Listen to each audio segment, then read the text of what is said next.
Hello positive sols, আশা করছি আপনারা সবাই সুস্থ আছেন, ভালো আছেন। আজকের এই ভিডিওতে আমরা প্রপার ভিজুয়ালাইজেশন শিখব। আর এই যে প্রসেসটা আমি আপনাকে বলছি, এই প্রসেসটা নিউরো সায়েন্সের বই থেকে তোলা। আর এর পিছনে অনেক সায়েন্টিফিক রিজন আছে, অত সায়েন্টিফিক রিজনে আমরা যাব না, তবে আমরা শিখব যে কীভাবে ভিজুয়ালাইজ করতে হয়। আমি এটা ধরে চলছি যে আপনি জানেন আপনার কি প্রয়োজন, মানে আপনার কাছে আপনার গোলস নিয়ে ক্লিয়ারিটি রয়েছে। আপনি ক্লিয়ার যে আমার এখন এই মুহূর্তে এই জিনিসটা চাই। ওকে, তো প্রথম আমাদের কি করতে হবে, এমন একটা জায়গায় গিয়ে বসতে হবে যেখানে আমাদেরকে 10 থেকে 15 মিনিট কেউ ডিস্টার্ব করবে না। সেখানে গিয়ে যখন আপনি বসবেন, বসে চোখটা বন্ধ করে নিজেকে রিল্যাক্স করবেন। এবারে আমরা নিজেদের রিল্যাক্স করব কি করে? আমরা এখানে ব্রেথিংয়ের সাহায্য নেব। আমরা নাক দিয়ে নিঃশ্বাস নেব আর মুখ দিয়ে ছাড়বো 3 থেকে 5 বার। আর চাইলে আপনি বেশিও করতে পারেন, যদি আপনি মনে করেন যে 5 বারের মধ্যে আমি রিল্যাক্স হইনি, তাহলে আপনি বেশি করতে পারেন। এবারে আমরা আসবো যে আমরা কিভাবে ভিজুয়ালাইজ করব। আপনি এবারে ভাববেন যে আপনার এই মুহূর্তে কী জিনিস চাই বা কোন জিনিসটা চাই। যখনই আপনি সেই বিষয় নিয়ে ভাববেন না, আপনি দেখবেন আপনার মধ্যে কিছু ইমেজেস আসছে, মানে কিছু ছবি আসছে। যে জিনিসটা আপনি চাই আপনি দেখবেন সেই জিনিসটাকে আপনি দেখতে পাচ্ছেন।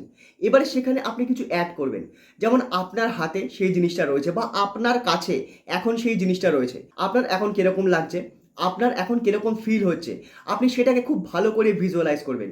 মনে রাখবেন, কোনো একটা জিনিসে না স্টিক থাকবেন না বা কোনো একটা ইমেজের সঙ্গে স্টিক হয়ে যাবেন না। আপনি আপনার মাইন্ডকে না ঘুরতে দেবেন অথবা ওয়ান্ডারিং করতে দেবেন। আপনার মাইন্ড এদিক ওদিক যাবে, মানে সেই সাকসেসের সঙ্গে রিলেটেড যে জিনিস রয়েছে সেইগুলো আপনার মাইন্ড দেখার চেষ্টা করবে। ইটস ওকে, সেইগুলোও দেখুন।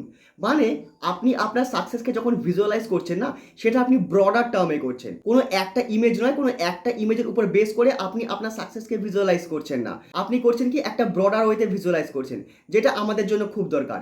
এর পরের স্টেপ কি? এর পরের স্টেপ হলো আপনি আসন করে এক জায়গায় বসবেন, মানে যেভাবে আমরা ধ্যানে বসি।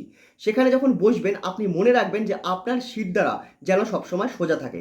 এইবারে আপনি শুরু করবেন বডি স্ক্যানিং, যেটা আমাদের রিল্যাক্স হওয়ার জন্য এবং আমাদের সাবকনসিয়াস মাইন্ডকে অ্যাক্টিভেট করার জন্য খুবই দরকার। আমরা কিভাবে বডি স্ক্যানিং করব? আমরা যখন আসন হয়ে বসবো তখন সর্বপ্রথম আমরা ফিল করব আমাদের পায়ের পাতাকে। এবারে পায়ের পাতা ফিল করতে করতে তারপরে কি আরেকটু উপরে আসবো, মানে গোড়ালি, গোড়ালি থেকে আরেকটু উপরে, তারপরে হাঁটু, তারপরে থাই। ডান পা করবেন প্রথমে, তারপরে আসলো বাঁ পা, তারপরে আপনার অ্যাবডোমেন, আপনার বুক, আপনার ডান হাত, আপনার বাঁ হাত, আপনার গলা, গাল, ঠোঁট, চোখ আর মাথা। এত অবধি যখন আপনি করবেন, আপনি দেখবেন আপনি একটা রিল্যাক্স স্টেটে ঢুকে গেছেন। আর আপনি বাধ্য এই রিল্যাক্স স্টেটে ঢুকতে, ঠিক আছে, যখন আপনি এই প্রসেসে করবেন। এবারে আপনি আবার সেই ডিপ ব্রেথ করবেন, মানে নাক দিয়ে নিঃশ্বাস নেবেন, নিয়ে মুখ দিয়ে ছাড়বেন মিনিমাম 3 বার। মিনিমাম 3 বার। এবার ম্যাক্সিমাম আপনি যে কবার করতে পারেন, যতক্ষণ না আপনি রিল্যাক্সেশন ফিল করবেন। ওকে, এবারে আপনি কি করবেন, আপনি আবার ভিজুয়ালাইজ করবেন। আবার ভিজুয়ালাইজ করবেন আপনার গোলকে, আপনার ভিশনকে, কিন্তু মনে রাখবেন এইবারে আরেকটু ডিটেলে, মানে আপনি একটু ডিটেলে ঢুকবেন। আপনার সাকসেসকে ঠিক দেখতে কেমন, আপনার সাকসেস হাতে পাওয়ার পর আপনার কেমন ফিল হচ্ছে, আপনি যখন সেটাকে টাচ করছেন, যদি সেটা ট্যাঞ্জিবল হয়, যদি সেটাকে আপনি ধরতে পারেন, তাহলে সেটাকে টাচ করার পর আপনার কীরকম ফিল হচ্ছে, সেটা কি কোনো স্মেল আছে, যদি স্মেল থাকে সেটা কেমন, সেটা যদি টেস্ট করার মতন কিছু থাকে তাহলে আপনি ভাববেন তার টেস্ট কেমন, মানে এভরি পসিবল ডিটেলস। সেটা যদি কোনো মেটেরিয়ালিস্টিক স্ট্রাকচার হয় তাহলে দেখবেন তার টেক্সচারটা কীরকম, ঠিক আছে, মানে আপনি হাত দিচ্ছেন, আপনি ফিল করছেন, আপনাকে এইভাবে ভিজুয়ালাইজ করতে হবে। এবারে আসছি আপনার পরের স্টেপে। এইবারে আপনি কি করবেন, এবারে আপনি করবেন আপনার রাইটিং। এটা কিন্তু খুব ইম্পর্টেন্ট স্টেপ, এই স্টেপটা কিন্তু আপনি ছাড়বেন না, একদমই নয়। এটা মিস করলে কিন্তু আপনার সাবকনসিয়াস মাইন্ডে সঠিকভাবে জিনিসটা যাবে না। কি করবেন, পেপার পেন, কোনো ল্যাপটপ নয়, কোনো কম্পিউটার নয়, কোনো ফোন নয়, পেপার পেন নেবেন, নিয়ে আপনার অবজারভেশন লিখবেন মিনিমাম 5 মিনিট। 5 মিনিটের আগে উঠবেন না। আপনার যেরকম ফিল হয়, আপনার ব্রেন আপনাকে যেরকম লিখতে বলছে আপনি সেরকম লিখুন, যে আমি এই জিনিসটা পেয়ে গেছি, তারপরে আমি এটা ফিল করেছি, এটা ছুঁয়ে দেখলাম, এটা এরকম, এটা টেস্ট এরকম, বা এটা টেক্সচার এরকম। এই ডিটেলগুলো আপনি আপনার খাতায় লিখবেন। যখন আপনি এই ডিটেলগুলো আপনার খাতায় লিখছেন, আপনার সাবকনসিয়াস মাইন্ডে এভরি ডিটেল পৌঁছাচ্ছে। আর এটা কিন্তু আপনাকে 5 মিনিট করতেই হবে। এবারে আমাদের পরের step, review hour writing.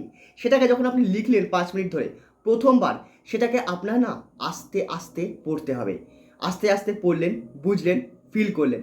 Next time ঠিক তারপরেই আপনার আবার সেই জিনিসটাকে জোরে জোরে পড়তে হবে, যাতে আপনার কান খুব ভালো করে তীব্রতার সঙ্গে সেটা যেন শুনতে পায়।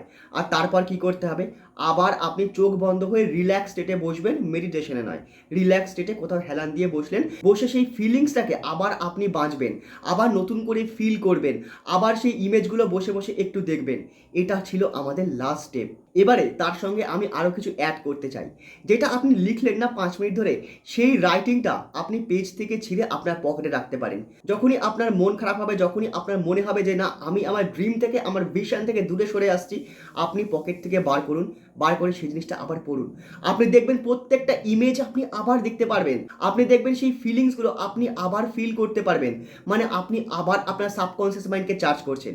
এই যে আমরা লিখলাম না 5 মিনিট ধরে, এই 5 মিনিটের লেখার মাধ্যমে আমরা যেমন আমাদের সাবকনসিয়াস মাইন্ডকে চার্জ করলাম, তেমন ওই যে জিনিসটা যেটা আমরা লিখেছি সেটা আমাদের সাবকনসিয়াস মাইন্ডকে চার্জ করার একটা নতুন জিনিস পেয়ে গেলাম আমরা। যখনই আমরা সেটা পড়বো, সেই ইমেজগুলো অটোমেটিক্যালি আমাদের ব্রেনে আসবে, সেই ফিলিংসটা অটোমেটিক্যালি আসবে, সেই টেক্সটটা আমরা ফিল করতে পারবো। এই কারণে রাইটিংটা খুব ইম্পর্টেন্ট। এবারে আপনার হয়ে গেছে ভিজুয়ালাইজেশন, এবারে আপনি উঠবেন, তবে ওঠার আগে অ্যাপ্রিসিয়েট ইওর সাকসেস। মানে যখন আপনি ভিজুয়ালাইজ করেছেন না, যেরকম আপনার ফিল হয়েছে, আপনি নিজেকে অ্যাপ্রিসিয়েট করুন। দেখুন, কেউ আপনার জন্য তালি বাজাবে না যত অবধি না আপনি নিজের জন্য তালি বাজাবেন। তাহলে প্রথম কথা হচ্ছে আপনি আপনার সাকসেসকে অ্যাপ্রিসিয়েট করুন, নিজেকে ধন্যবাদ জানান, ঈশ্বরকে ধন্যবাদ জানান, আর বলুন সত্যি আমি এনাফ, যে আমি আমার সাকসেসকে পেয়েছি। Thank you universe, thank you God, thank you পরমাত্মা, বা যে নামে আপনি ডাকুন না কেন। আপনি এইভাবে ভিজুয়ালাইজ করুন, আর এই স্টেপগুলো একদম পর ফলো করবেন যেন কোনো কিছু মিস না হয়। তো বন্ধুরা, আজকের ভিডিওটা এত অবধি। থ্যাংক ইউ ভেরি মাচ আজকের ভিডিওটা সম্পূর্ণ দেখার জন্য। দেখা হচ্ছে আবার পরের ভিডিওতে। তত অবধি, think positive, do positive, you will definitely receive positive.